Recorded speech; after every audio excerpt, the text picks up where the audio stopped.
Hello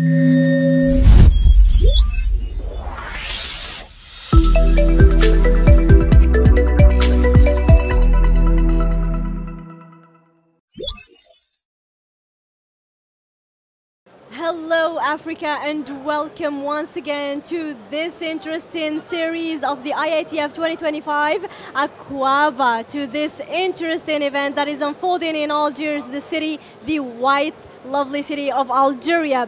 And today we are going to explore the ideas, the people and partnerships shaping Africa's trade and economic future as we look ahead to the Intra-African Trade Fair 2025 today. But we are spotlighting Ghana's role in deepening the regional trade and unlocking opportunities across the continent. As joining me today is Mr. Jonathan Christopher Koney, the head of international cooperation at the Ghana Export-Import Bank. Welcome, sir. Thank you very much. It's a privilege and it's a pleasure being with you today. And it's a privilege to receive you with your extensive and exclusive experience that you're going to share with us today in promoting trade and partnership and driving Ghana's export strategy. You're going to bring value to our insights and how Ghana is preparing for the how it participated in the 2025 IATF and what it means for the African business on the larger scale. But Mr. Koney, we're going to ask you, as you know, this is the IATF 2025 and our listeners may be new to the intra-African trade. Could you briefly explain what the IATF 2025 is about and why it's such a significant event to Africa? Thank you very much for this opportunity. For me, it's important for us as Africans and people of African origin and descent to come together, promote oneness and togetherness. This platform creates the ultimate marketplace. It's the biggest gathering where you have African products, made in African products, products with African heritage, with the heart of Africa. So this is a place whereby you're looking at, over 2,500, 3,000 participants, that is vendors of authentic, original African products. I don't think there is under any other bigger gathering where you see African businesses at one place. So it's significant if we really want to take together or want to push forward the agenda of Africanization or Africa becoming one. This is a very important event and a platform we need to take serious. And from my perspective, it's one event you cannot miss if you want to make sure that you do business across the continent. Yeah. Certainly, as it is called the FCFTA marketplace, isn't it? Certainly.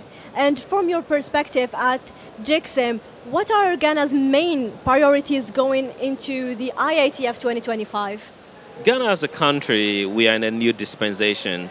As you might be aware, Ghana has a new government. After election last year, the new government has a reset agenda to be able to ensure that the country is on a better footing to position itself among the leagues of good countries, not only in Africa, but across the world. So what does this opportunity provide for us?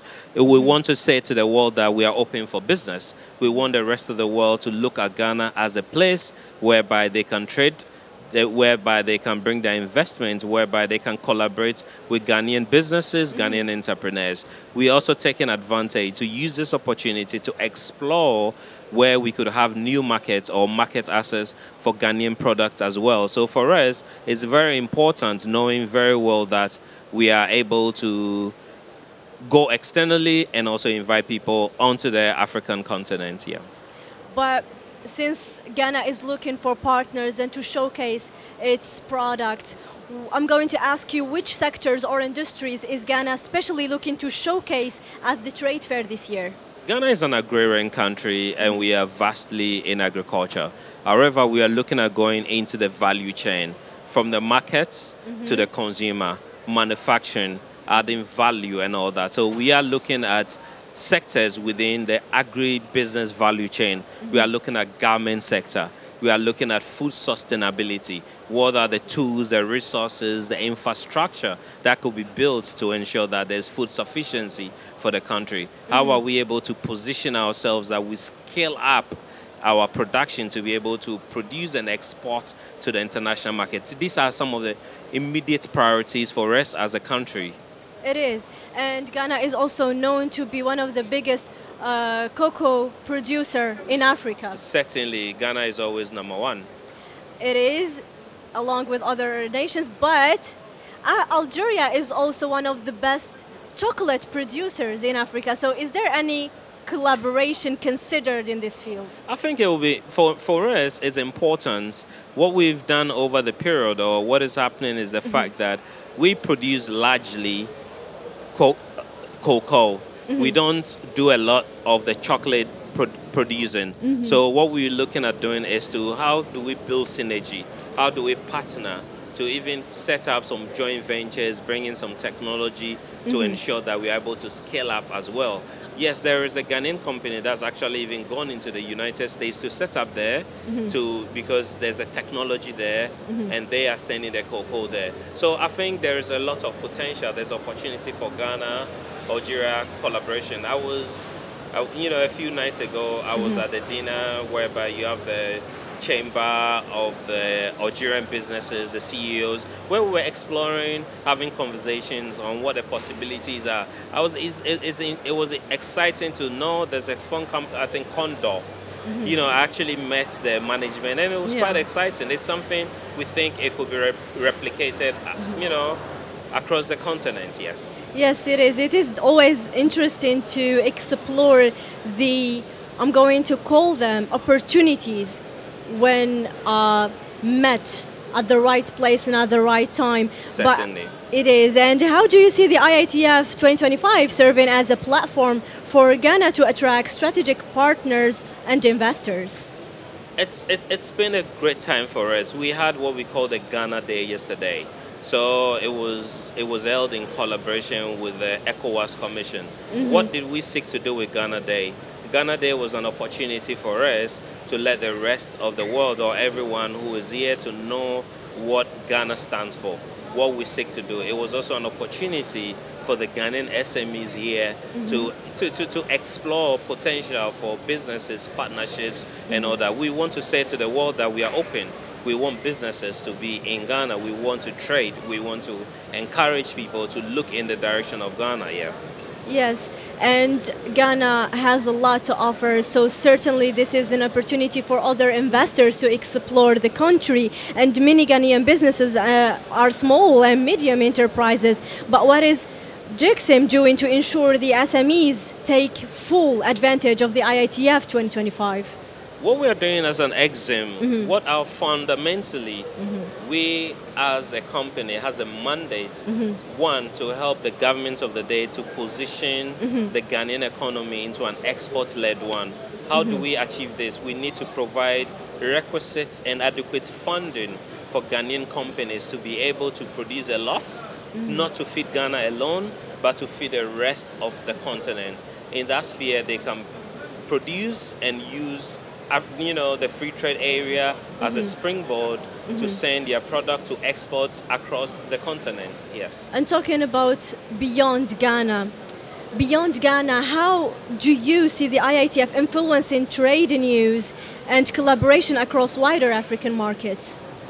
As a matter of fact, from my perspective, I want to believe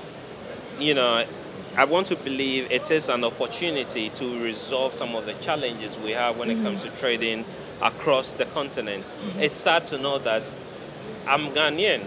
I need to come to Algeria. I need a visa. So these are the things we want to advocate to break down the barriers which affects trade across the continent. We need to get to a point where it becomes easier for Africans to trade amongst themselves. Now sometimes it's even easier to trade with the West than Africa.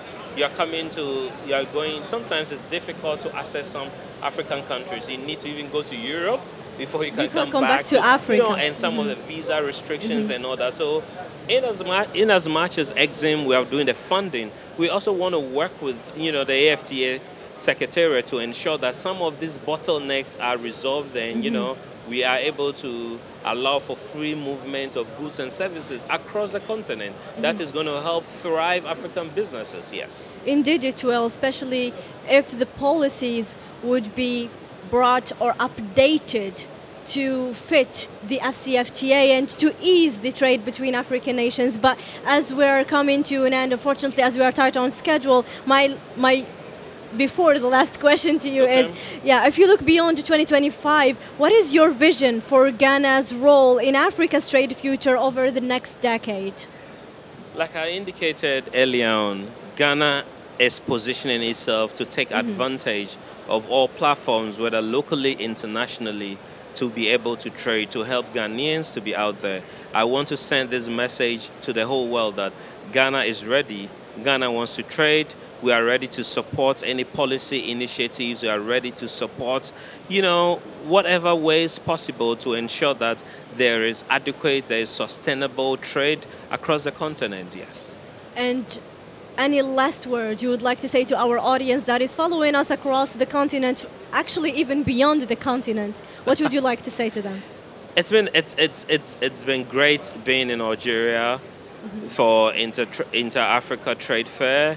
It's been great being on this platform to discuss what we could do to further the trade within our country. And I'm quite excited that, of course, your radio station has found it important to create such an opportunity to discuss importance of where we could take our trade going forward. Indeed, our platform is actually for the African voice to be heard, from Africans to Africans for Africans. And thank you, Mr. Christopher, for joining us today and for all the insights you have shared, for the visions you have shared with our audience. It's clear that Ghana has an important role to play in advancing the intra-African trade and the economic future as well. To our listeners, stay tuned as we continue our podcasting and broadcasting throughout the whole fair. And the conversation will keep being alive throughout the whole fair until the very end. So keep tuning in with other leaders who will give speech and with the coverage that our radio will be holding. So until then, stay tuned. This is Emmanuel tuning out from Radio Ifrikya FM.